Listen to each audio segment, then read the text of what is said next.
오늘 부활주의를 맞이해서 내려가던 자들이 올라가다라는 제목으로 하나님 말씀 나누겠습니다. 어떤 사람이 불면증 때문에 잠을 못 잤습니다. 병원에 갔더니 의사 선생님이 좋은 약이라고 하면서 알약을 처방해 주었습니다. 그런데 사실은 흔히 먹는 비타민이었습니다. 그런데 이 환자분이 의사 선생님을 믿고 좋은 약인 줄 믿고 먹었더니 불면증이 치료되더랍니다. 학교에서 학생들의 지능을 테스트했습니다. 그래서 우열반, 열등반으로 반을 나누었습니다. 우열반을 맡은 선생님에게 말합니다. 이 아이들은 똑똑한 아이들이니까 특별히 관심을 가지고 잘 가르쳐 주세요. 그런데 사실은 가짜였습니다. 우열반이나 열등반이나 똑같은 아이들이었습니다. 테스트는 없었습니다. 그런데 놀라운 건 시간이 지나자 우열반이라고 묶어놓은 아이들이 실제로 더 좋은 성적을 거두라는 것입니다. 앞에 소개한 것은 심리학에서 말하는 플라시보 효과고 뒤에 소개한 것은 교육학에서 말하는 피그말리온 효과입니다. 둘 다 공통점이 뭡니까? 믿음의 힘입니다. 사랑하는 여러분, 사람에게는 믿음이라는 엄청난 힘이 있습니다. 좋은 약이라고 믿고 먹으면 그 약이 좋다 안 좋다를 넘어 믿음이 더 큰 힘을 가져옵니다. 이 아이가 똑똑하다 안 똑똑하다 그거보다도 내가 똑똑하다고 믿고 가르치고 믿고 배우는 게 훨씬 더 영향력이 크다라는 것입니다. 세상 사람들도 이 믿음의 힘을 아는데 하물며 믿는 성도가 믿음의 힘을 모른다면 어떻겠습니까? 예수님 부활하셨습니다. 부활하신 예수님의 사건은 사실입니다. 그 사실을 믿고 살아간다면 세상이 감당치 못하는 엄청난 힘이 저와 여러분 가운데 있는 줄 믿습니다. 나무에서 첫 열매를 거둡니다. 그러면 내년에 또 다른 열매가 동일하게 나옵니다. 이처럼 예수님의 부활을 통해서 우리의 부활도 있음을 알 수 있습니다. 이 부활의 믿음은 성도인 저와 여러분에게 힘을 준다는 것입니다. 종교개혁가 마틴 루터가 개혁으로 인해서 핍박을 받고 고단할 때였습니다. 그때 그에게 힘을 준 건 부활에 대한 믿음이었다고 합니다. 그는 아무리 험한 시험과 역경이 몰아친다 할지라도 사망 권세를 이기시고 부활하신 예수님을 생각하면 용기와 소망이 생긴다 라고 말했다고 합니다. 우리도 한번 따라할까요? 부활을 생각하면 힘이 납니다. 용기가 생깁니다. 소망이 생깁니다. 아멘이십니까? 여러분이 이 자리에 어떤 모습으로 왔던 부활을 생각하시고 부활을 믿으십시오. 그러면 세상이 감당치 못하는 엄청난 힘이 위로부터 임할 줄 믿습니다. 흔히 사람들은 죽으면 끝이라고 생각합니다. 그래서 죽음을 싫어합니다. 강원도 홍천에 119세가 되신 할머니가 계십니다. 설날이 되어서 세배 드리겠다고 사람들이 찾아갔습니다. 그런데 할머니가 사람들에게 말합니다. 이렇게 나이가 많은데 왜 빨리 안 죽는지 모르겠어. 그리고 나서 사람들이 절하려는데 할머니가 이렇게 말한다고 합니다. 누워서 절 받으면 마지막 절이니까 내년에 와서 절해. 웃지도 않으시네. 결국 사람들은 절 못하고 간다는 것입니다. 세상의 3대 거짓말 중에 하나가 뭡니까? 남는 거 하나 없다는 장사꾼의 말, 난 시집 안 가라고 말하는 노처녀의 말, 그리고 또 하나 빨리 죽어야 하는데 라는 노인의 말. 사람들이 이처럼 죽음을 싫어합니다. 뿐만 아니라 죽음을 무서워하죠. 그래서 돈 있다 하는 사람들, 힘 있다고 목에 힘주는 사람들도 죽음 앞에서는 의리도 없습니다. 자존심도 없습니다. 살기 위해 빌 뿐입니다. 그렇게 사람들은 죽음에 매여서 종노릇하며 살아갑니다. 그러나 부활을 믿는 저와 여러분은, 성도는 다른 줄 믿습니다. 우리는 예배 때마다 사도신경으로 신앙을 고백합니다. 사도신경은 믿음에 있어 중요한 내용들을 요약해 놓은 것입니다. 그런데 그 믿는 내용 중에 가장 중요한 게 뭡니까? 부활입니다. 예수께서 죽은 자 가운데서 다시 사신 것과 우리가 다시 사는 것과 영원히 사는 것을 믿사옵나이다. 여러분 믿습니까? 그러한 믿음을 가지고 오늘도 그 고백하셨습니까? 아멘. 죽은 자가 사는 일은 흔치 않은 일입니다. 그래도 성경에 보면 몇 가지 사례들이 나옵니다. 구약 시대에 엘리야가 사르밧 과부의 아들을 살렸습니다. 그의 제자 엘리사도 수넴 여인의 아들을 살렸죠. 신약 시대 예수님도 12살 된 야이로의 외당딸을 살렸습니다. 나인성 과부의 아들도 살렸고 죽은 지 나흘이 되어서 썩은 냄새가 나는 나사로도 살렸습니다. 예수님의 제자 베드로도 다비다라는 여제자를 살렸고 바울도 설교 듣다가 2층에서 졸다가 떨어져 죽은 유두고를 살렸습니다. 그러나 부활은 다릅니다. 우리의 부활은 이런 일시적인 살아남이 아니라 영원히 사는 것입니다.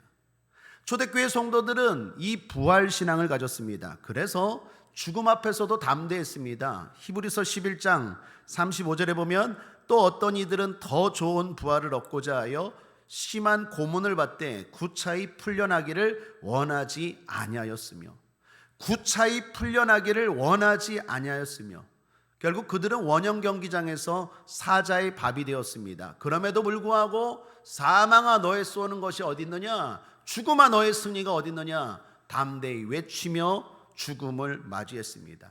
왜요? 부활을 믿었기 때문에. 초대교회의 신실한 집사인 스데반이라는 집사가 있습니다. 그는 신앙으로 인해 죽음 앞에 놓이게 되었습니다.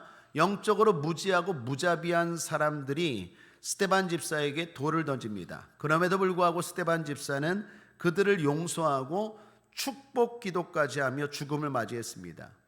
그의 죽음을 지켜본 사람들은 그의 얼굴이 천사처럼 평안했다라고 말합니다. 스데반 집사가 그렇게 할 수 있었던 비결이 뭘까요? 성경은 이렇게 기록합니다. 사도행전 7장 55, 56절입니다. 스데반이 성령이 충만하여 하늘을 우러러 주목하여 하나님의 영광과 및 예수께서 하나님 우편에 서신 것을 보고 말하되 보라 하늘이 열리고 인자가 하나님 우편에 서신 것을 보노라 한대. 서신 것을 보노라, 서신 것을 보노라. 오늘 성경이 서 있다라는 걸 2번이나 강조합니다. 성경이 예수님은 항상 하나님 보좌 우편에 앉아 계십니다. 하나님은 항상 앉아 계신 분이지 서 계신 분이라는 것은 스데반 집사가 죽을 때 딱 한 번 나옵니다. 주님이 왜 서 계실까요? 부활 신앙을 가지고 죽음 앞에서도 담대한 그 성도를 앉아서 맞이할 수 없는 거예요. 서서 맞이하는 거예요. 서 계신 주님을 스데반 집사는 보았어요. 그러니 죽음도 두렵지 않은 거예요. 그러니 돌 던지는 사람도 용서할 수 있는 거예요. 여러분의 삶 가운데 영안이 열릴지어다. 성령으로 충만하여서 여러분이 믿음으로 살아가는 걸 보고 서서 격려하시는 그 주님이 보이게 되길 바랍니다. 그러면 용서할 수 있습니다. 그러면 이길 수 있습니다. 그러면 견딜 수 있습니다. 그러면 이러한 힘을 발휘할 수 있는 줄 믿습니다. 역사 이래로 기독교는 수도 없이 핍박을 받아왔습니다. 그런데 그러면 그럴수록 부흥을 거듭해 왔습니다. 이가 무엇입니까? 성도는 죽음이 두렵지 않습니다. 죽음이 끝이 아닙니다. 제가 늘 말합니다. 장례식장 가서 연결식이라는 말 하지 마십시오. 고상한 말, 좋은 말 같지만 뜻은 아주 안 좋은 말입니다. 영원한 이별이라는 뜻입니다. 우리는 소천입니다. 불을 쏘 하늘천, 하늘에서 불러서 간 거지 영원한 이별이 아닙니다. 그런 부활신앙이 있었기에 성도는 죽음 앞에서도 담대했고, 그 성도들이 모인 교회는, 기독교는 해가 거듭할수록 부흥한 줄 믿습니다. 독일의 유명한 목사님 가운데 본헤퍼라는 분이 계십니다. 그분의 죽음을 지켜본 군의관이 있었는데 베스게라는 사람입니다. 그 사람의 일기 1945년 4월 9일의 기록입니다. 히틀러에 의해 독일의 장성들도 사형을 당하고 외국인들이 사형을 당했다. 오늘 새벽 5시와 6시 사이에 카나리 제독과 오스트 장군을 포함한 사람들이 처형되었다. 그 중에 나의 영혼을 사로잡은 사람은 본헤퍼 목사였다. 그는 처형장으로 끌려가기 전에 오랫동안 기도하고 있었다. 교수대에 올라가서도 잠시 기도했다. 그런데 그의 얼굴은 지극히 평화롭게 보였다. 오랫동안 사형수를 보아왔던 나지만 그렇게 기도하는 사람, 그렇게 평안한 사람은 처음 보았다. 나는 그런 죽음을 본 적이 없다. 저렇게 평안하고 기쁘고 담대하기까지 죽음을 맞이하는 사람은 아무도 없었다. 이 사람은 보네포 목사의 죽음을 보고 그 순간 회심하게 됩니다. 사랑하는 여러분, 우리는 부활합니다. 부활신앙은 성도의 가장 강력한 힘입니다.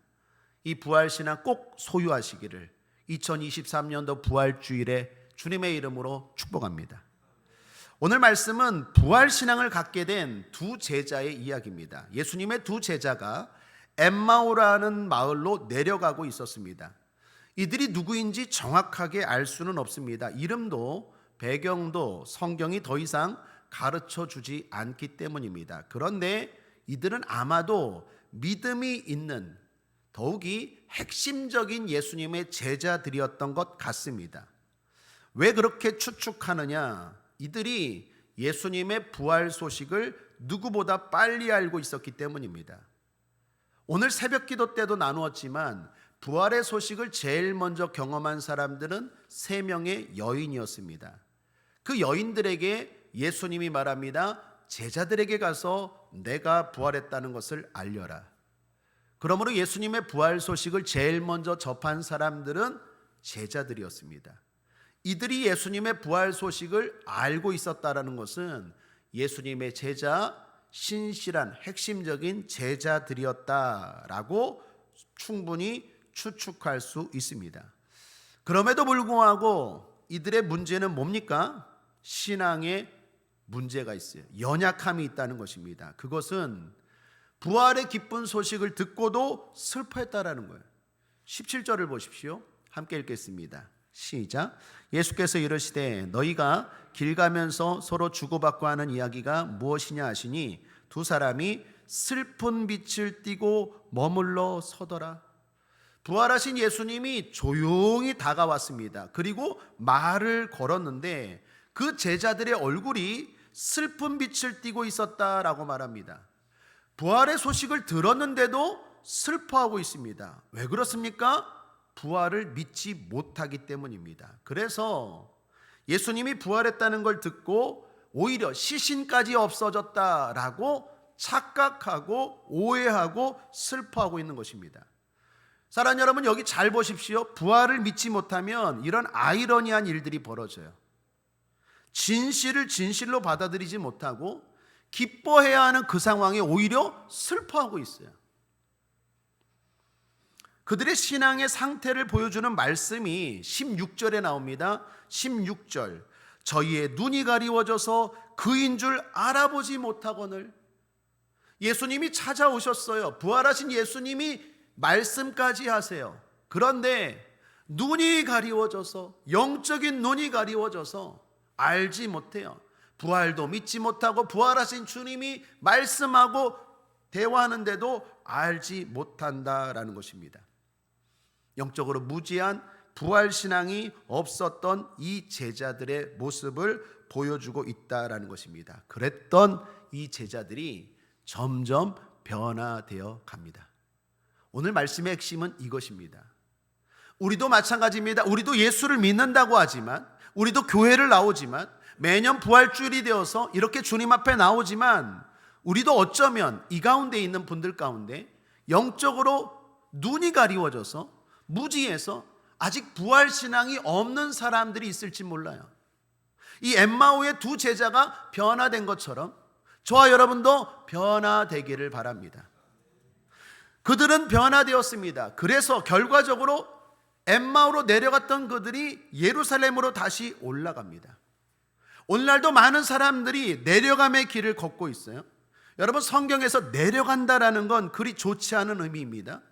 아브라함이 믿음이 흔들려서 애굽으로 갈 때 성경은 애굽으로 내려갔다라고 말합니다.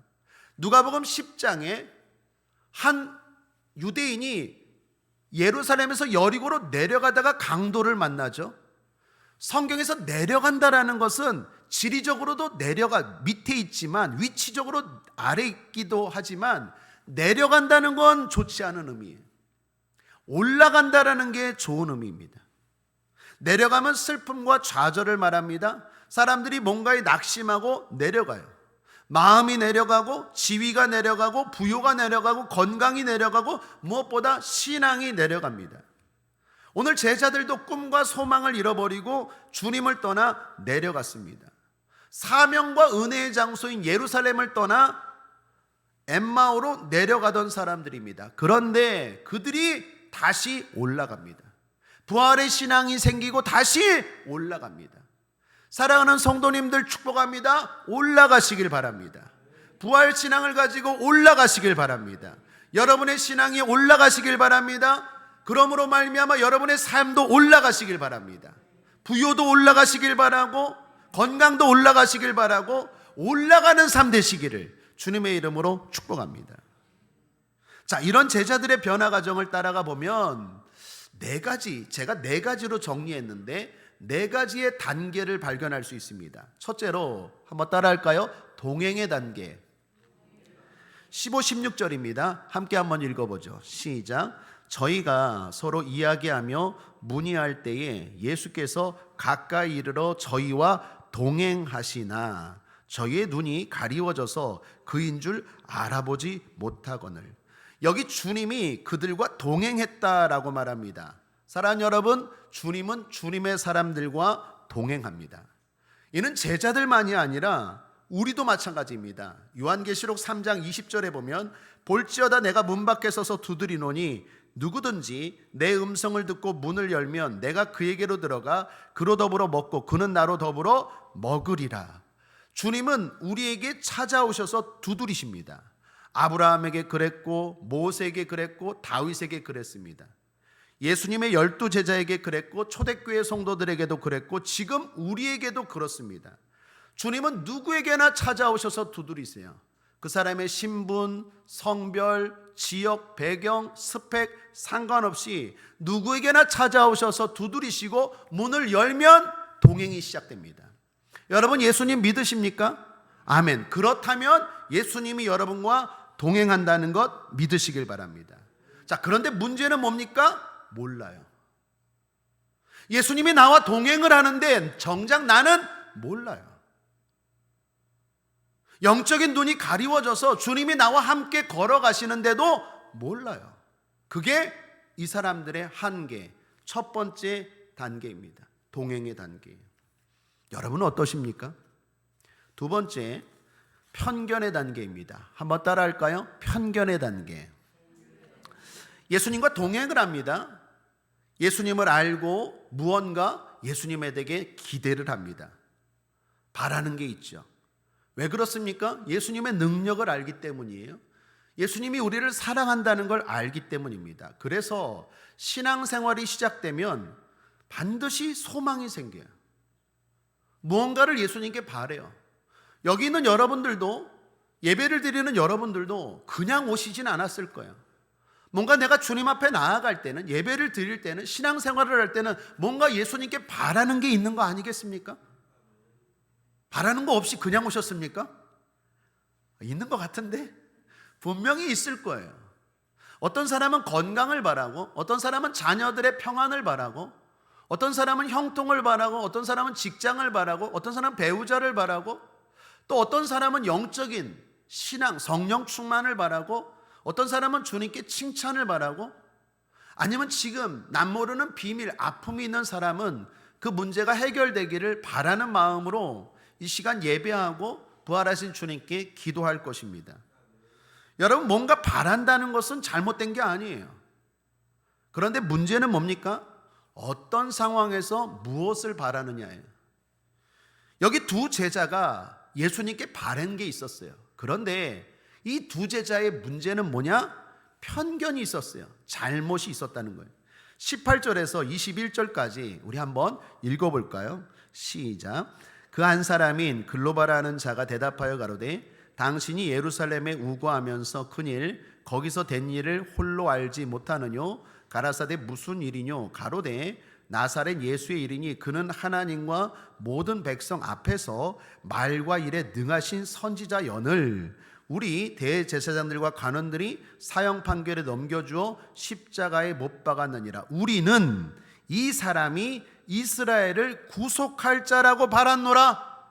우리는 이 사람이 이스라엘을 구속할 자라고 바랬는데 죽었다라는 거예요.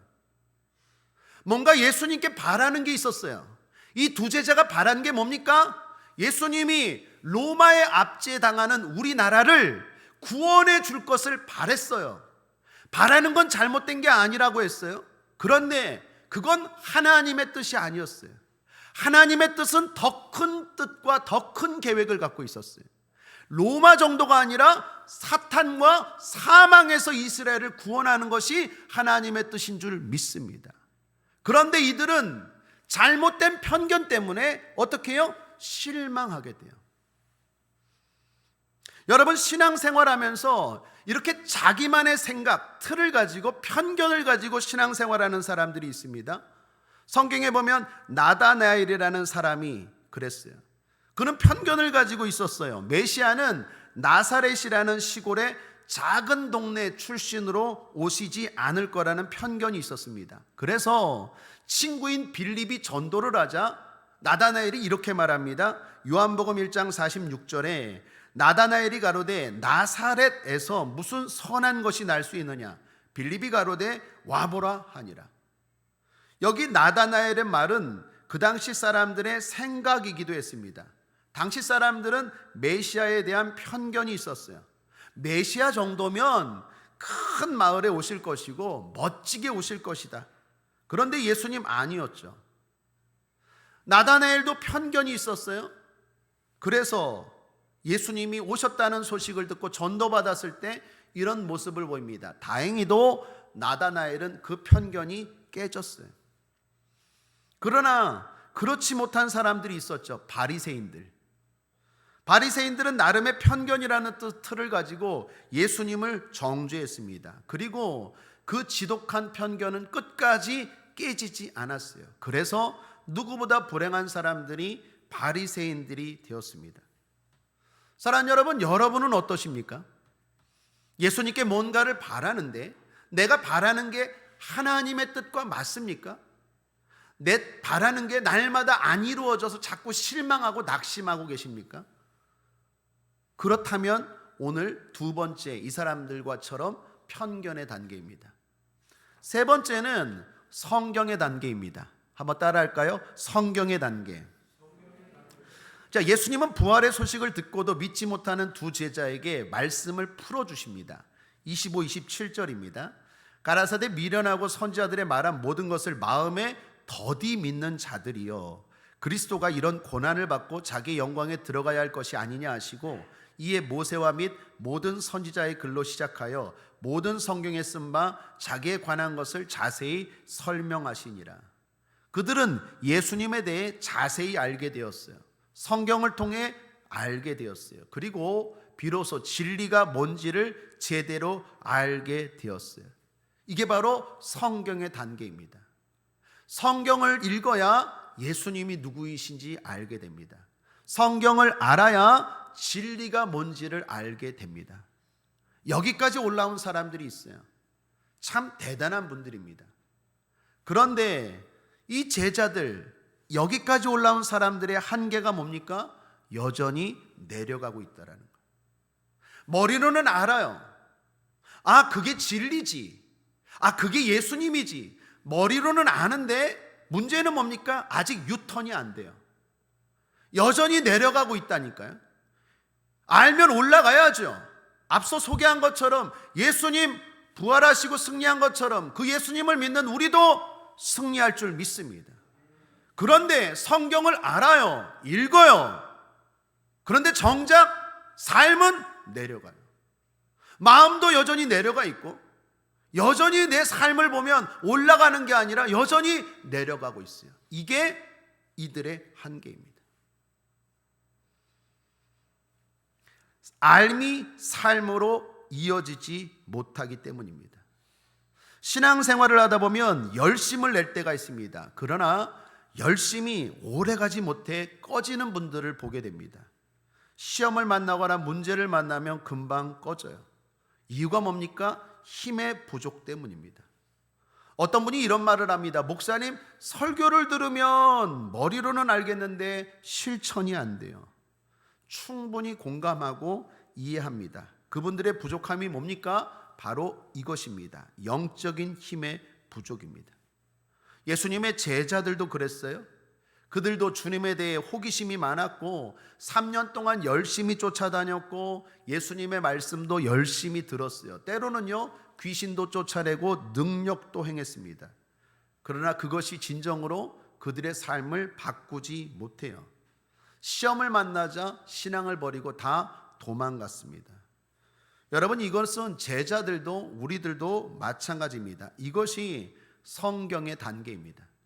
성경을 읽는 것 중요합니다. 성경을 읽으셔야 합니다. 말씀을 읽으셔야 됩니다. 그래야 믿음이 생깁니다. 건강한 믿음이 생깁니다. 그런데 마지막 이게 뒷받침돼야 돼요. 그게 뭘까요? 마지막 교제의 단계, 성령의 단계입니다. 여기까지 가야 아는 것이 힘으로 이어집니다. 진정으로 예수를 믿는 신앙이 생활을 바꿉니다. 그러므로 먼저 축복합니다.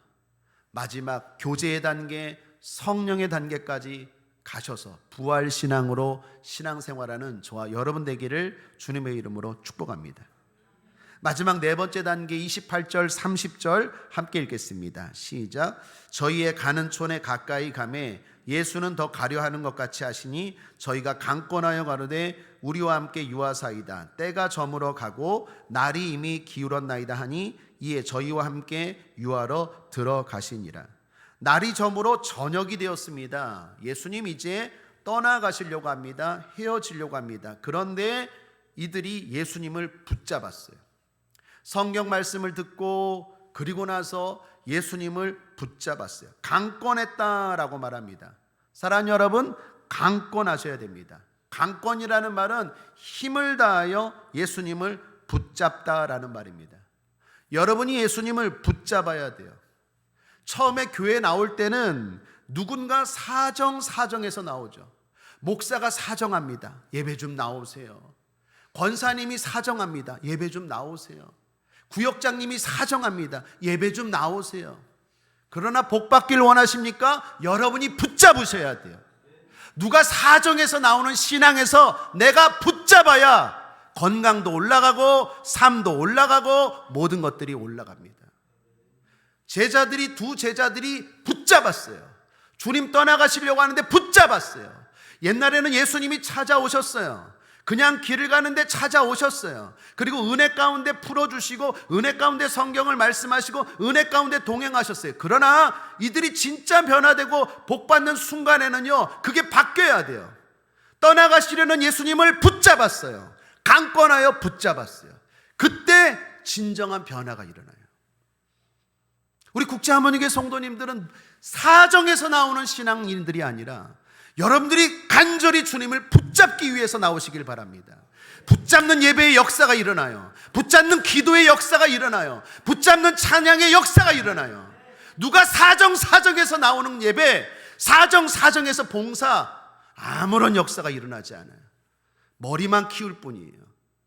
삶의 변화는 내가 예수님을 강권하여 붙잡을 때 일어나요. 제자들이 예수님 붙잡았어요. 예수님 보내면 안 돼요. 예수님이 그들의 붙잡음을 기다렸죠. 우리 드라마 같은 거 보면 안 되는데 이러면서 속으로는 진짜 안 가길 원하고 붙잡아 주길 바랬던 예수님. 그러면서 못 이기는 척하고 그들과 함께 거하십니다. 그리고 함께 여인숙에 들어가서 저녁을 나눕니다. 31절. 저희와 함께 음식 잡수실 때에 떡을 가지사 축사하시고 떼어 저희에게 주심에 저희 눈이 밝아져 그인 줄 알아보더니 예수는 저희에게 보이지 아니하시는지라. 음식을 나누며 교제를 했습니다. 순간 제자들의 눈이 밝아졌어요. 할렐루야. 여기서 드디어 영안이 열리는 거예요. 여기서 드디어 믿음의 눈이 떠진 것입니다. 그리고 그동안 함께했던, 이야기했던 분이 예수님이었구나라는 걸 알게 됩니다. 예수님이 내 삶에 동행했구나, 예수님이 여기까지 나와 함께했구나라는 걸 드디어 교제하는 순간 깨달았어요. 영안이 열렸어요. 밝아져라는 말은 부정과거 수동태입니다. 즉 자신들의 힘에 의해서가 아니라 예수님에 의해 뜨여졌다라는 거예요. 예수님이 뜨게 하셨어요. 누구를? 붙잡는 자들을. 예수님을 붙잡은 자들에게 영안이 열리는 은혜를 베풀어 주십니다. 그리고 그 다음입니다. 성경은 말합니다. 그 즉시 예수님은 저희에게 보이지 않고 사라지셨다라고 말합니다. 이는 뭘 말할까요? 이제 그들은 보지 않고도 믿는 믿음이 생겼어요. 그전에는 꼭 보고 믿었어요. 기적을 보고 믿었고 능력을 보고 믿었어요. 그런데 이제는 예수님이 싹 사라져도 내 믿음 흔들리지 않아. 보이지 않아도 동행하시는 예수님 믿어. 부활하신 예수님 믿어요. 이들은 드디어 온전한 믿음, 부활신앙이 생겼습니다.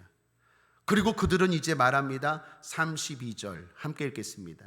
저희가 서로 말하되 길에서 우리에게 말씀하시고 우리에게 성경을 풀어주실 때에 우리 속에서 마음이 뜨겁지 아니하더냐 하고, 뜨겁지 아니하더냐. 그렇습니다. 이제는 말씀이 뜨겁게 다가왔어요. 성경이 성경을 넘어 하나님 말씀으로 다가온 거예요. 설교가 설교를 넘어 나에게 하나님의 음성으로 다가온 것입니다. 예배가 예배를 넘어 하나님이 나를 만나 주심으로 다가왔어요. 그래서 그들의 삶에 나타나는 게 뭡니까? 뜨거움이. 주님과의 교제가 있는 자에게는 이런 뜨거움이 있습니다. 주님과의 교제가 있는 예배, 그 사람의 삶에는 뜨거움이 있어요. 주님과의 교제가 있는 찬양, 주님과의 교제가 있는 기도에는 반드시 이런 뜨거움이 있어요. 내 마음이 뜨겁지 아니하더냐. 몸이 건조할 수 없어요. 빛 대신 예수님입니다. 살아계신 예수님을 만난 사람이 냉랭하다? 아무런 감정이 없다? 아닙니다. 거짓말이에요. 만나면 반드시 뜨거움이 생겨요. 그 주님을 만나는 모든 거예요. 우리 국제하모니게 모든 성도님들의 예배와 기도와 찬양과 봉사에 이 뜨거움이 있게 되길 바랍니다. 한번 따라하겠습니다. 우리가 뜨겁지 아니하더냐. 예배 드릴 때마다, 봉사할 때마다, 찬양하고 설교하고 기도할 때마다 우리의 고백이 되기를 주님의 이름으로 축원합니다. 형식적인 예배, 의무적인 예배, 죽지 못해서 끌려 나와서 드리는 예배가 아니라 내가 살아계신 주님을 붙잡기 위해서, 내 인생이 내려가는 것이 아니라 올라가기 위해서 붙잡는 그 예배 드릴 때마다 뜨거움이 임하길 바랍니다. 우리 교회가 추구하는 예배예요. 뜨겁지 아니하냐. 자, 이 뜨거움이 그 다음이 중요해요. 어디까지 이어집니까? 드디어 삶으로 이어져요. 뜨겁지 아니하더냐 하고 드디어 이 사람들은 어떻게 해요? 유턴합니다. 예루살렘으로 다시 올라가기 시작해요. 사랑하는 여러분, 여기까지 가야 돼요. 성령이 임하고 뜨겁게 예배드린 사람들이 세상으로 나아갑니다. 그 사람들의 삶의 특징이 뭐냐고요? 올라갑니다. 이전처럼 내려가지 않아요. 올라가요. 마음이 올라가고 생각이 올라가고 더불어 삶이 올라가요. 사업이 올라가고 가정이 올라가요. 여러분, 지도를 보니까 예루살렘에서 엠마오까지 약 11km 정도 됩니다. 이거 가까운 거리가 아니에요. 시간으로는 약 3시간이에요. 3시간을 내려왔는데 다시 올라간다는 거 쉽지 않아요. 더욱이 지금 이 시각이 몇 시입니까? 정확히 모르지만 오전입니까? 오후입니까? 밤입니까? 밤이잖아요. 저녁이 머물러서 아까 여인숙에 들어갔잖아요, 예수님. 밤에는 강도들도 많고 위험해요. 그런데 주님을 만나 뜨거운 사람들 어떻게 해요? 상관치 않아요. 다시 올라가요. 모든 문제가 문제로 다가오지 않습니다. 사랑하는 여러분, 뜨거움은 모든 장애를 극복하고 내 삶을 바꿔버려요. 그래서 예배가 중요한 거예요. 그래서 찬양이 중요한 거예요. 그래서 기도가 중요한 거예요. 때우는 식으로 하면 안 돼요. 아예 안 하는 게 낫지. 때우는 식으로 하면 안 돼요. 주님을 만나는 교제가 있는 그 예배가 내 삶으로 이어져요. 모든 두려움과 모든 문제를 극복하고 나로 하여금 올라가게 만들어요. 다시 한번 축복하고 바라고 소원합니다. 우리 국제하모니교회가 드리는 모든 예배에 이러한 뜨거움이 있게 되길 바랍니다. 자, 이 마지막 교제의 단계는 오늘날 성령을 통해서 이루어집니다. 우리는 주님의 영이신 성령을 통해 하나님과 교제할 수 있어요. 거기까지 가야 합니다. 성령 충만함으로 말씀 읽고 성령 충만함으로 예배하고 그래서 그 속에서 주님과 교제해야 합니다. 일리스터 맥그레스라는 분이 계십니다. 22살에 영국 옥스퍼드 대학에서 분자생물학으로 박사학위를 받은 천재분입니다. 그런데 이분이 예수님을 만나고 영성훈련이라는 책을 쓰셨습니다. 그리고 거기에서 자신의 경험을 소개합니다. 대학에 다니면서 복음을 들었습니다. 그리고 믿음이 생겼습니다. 이후 예수님에 대해 더 알고 싶어서 신학을 공부하게 되었답니다. 영국의 캠브리지라는 좋은 곳에서 신학을 공부하고 루터의 십자가 신학으로 박사학위까지 받았습니다. 그럼에도 불구하고 이 일리스터 맥그레스의 마음에는 뭔가 허전함이 있어요. 내가 신학을 공부하고 오랫동안 그리고 박사학위까지 받았어요. 좋은 신학대학교에서. 근데도 뭔가 허전해요. 채워지지 않는 게 있어요. 오늘 말씀으로 표현하면 올라가야 되는데 내려가요. 정작 나는 진리를 가르치는데 그 진리가 내 삶을 바꾸질 못해요. 이거 뭐지? 허전한 거예요. 그러다가 중요한 걸 발견해야 됩니다. 내가 잘못은 아니지만 부족한 게 있었구나. 저는 이 문장이 제 마음에 와닿았어요. 한번 따라할까요? 내가 잘못은 아니지만 부족한 게 있었구나. 대학에서 강의를 준비하다가 신학교에서 자신의 문제점을 발견하게 됐는데 기독교 영성이라는 과목이었어요. 기독교 영성이라는 과목을 맡아서 이제 그 강의를 하기 위해서 준비를 하는데 그동안에 기독교 영성을 주도했던 믿음의 선배들, 버나드라는 사람, 성 요한이라는 사람, 프란체스코라는 사람, 그런 믿음의 사람들의 여생을 준비하고 아이들에게 가르치기 위해서 공부하다 보니까 공통점을 발견했는데 그들은 모두 부활하신 주님과 인격적으로 교제를 하며 살았다라는 거예요. 나는 지식적으로만 있었지 그들처럼 성령 안에서 교제에 대한 삶은 없었다라는 거예요. 강의를 준비하다가 이분이 깨달았어요. 그리고 그때 그 순간 바로 책을 놓고 펜을 놓고 우리로 하면 성령님을 초청한 거예요. 성령님 인정합니다. 환영합니다. 모셔드립니다. 의지합니다. 그렇게 기도하고 사모하고 살아계신 주님에 대한 간절함이 나아갈 때 그분이 주님을 만나게 됩니다. 그리고 드디어 그 인생은 올라가게 돼요. 강의가 달라지게 돼요. 삶이 달라지게 돼요. 사랑하는 여러분, 잘못은 아니지만 우리에게도 부족한 게 있을 수 있어요. 저도 그렇고 여러분도 그렇고. 중요한 건 마지막 이 성령 안에서 교제 단계까지 가시길 바랍니다. 그게 부활신앙이고 그 부활신앙은 뜨거움이고 그 뜨거움은 우리의 삶을 올라가게 만들 거예요. 자, 여기 지금까지 이 두 제자의 변화의 모습을 보십시오. 동행의 단계입니다. 이때 특징이 뭡니까? 잘 알지 못해요. 주님이 나와 동행하는데도 알지 못해요. 편견의 단계입니다. 편견의 단계에 있는 신앙인들을 보면 뭐가 많을까요? 실망이 많아요. 내가 바라는 게 있어요. 내가 바라는 것과 하나님의 뜻이 달라요. 내 뜻대로 안 될 때마다 실망, 낙심, 편견에 담겨 있는 신앙인들은 늘 낙심이 많아요. 좌절이 많아요. 성경에 담겨 있는 사람들 영적인 호기심이 많아요. 예수님에 대해서 알긴 압니다. 궁금한 것도 많아요. 그런데 뭔가 허전해요.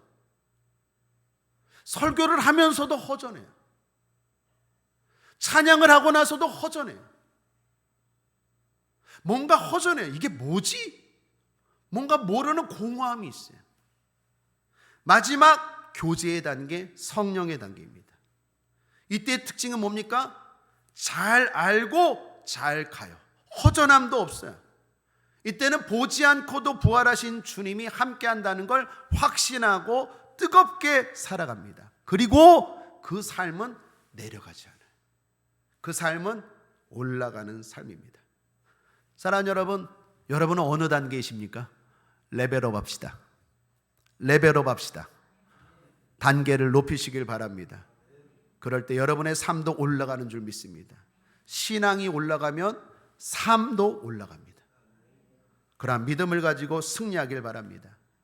인도의 성자 썬다싱이 회심을 했습니다. 힌두교를 버리고 기독교 신자가 되었습니다. 그분에게 누군가 이유를 물었습니다. 그의 대답은 간단했습니다. 예수님 부활하셨기 때문입니다. 그래서 나는 힌두교를 버리고 예수교를 믿기로 했습니다. 그리고 이분의 삶입니다. 그렇게 주님을 증거하면서 행복하고 기쁘게 살아갔다라는 것입니다. 어떤 상황에서도. 흔히 사람들이 이런 말을 합니다. 불교는 초상집 같고 유교는 제사집 같고 기독교는 잔치집 같더라. 할렐루야. 성경에 나오지 않지만 진리인 줄 믿습니다. 여러분, 불교 다니는 사람처럼 예배드리지 마십시오. 유교 다니는 사람처럼 기도하지 마십시오. 기독교는 잔치집입니다. 예수님 부활하셨습니다. 우리는 올라가는 줄 믿습니다. 기도하겠습니다. 좋으신 하나님 아버지, 감사합니다. 오늘도 우리를 사랑하셔서 아버지 하나님 불러주시고 또 함께 하시고 은혜 베풀어 주시니 감사합니다. 우리의 신앙은 어느 단계에 있습니까? 주여, 마지막 단계, 주님과 늘 교제하고 동행하며 보이지 않지만 살아계실 주님을 믿고 뜨겁게 신앙생활하며 늘 삶이 올라가는 우리가 되게 하여 주시옵소서. 감사드리며 예수님의 이름으로 축복하고 기도했습니다. 아멘.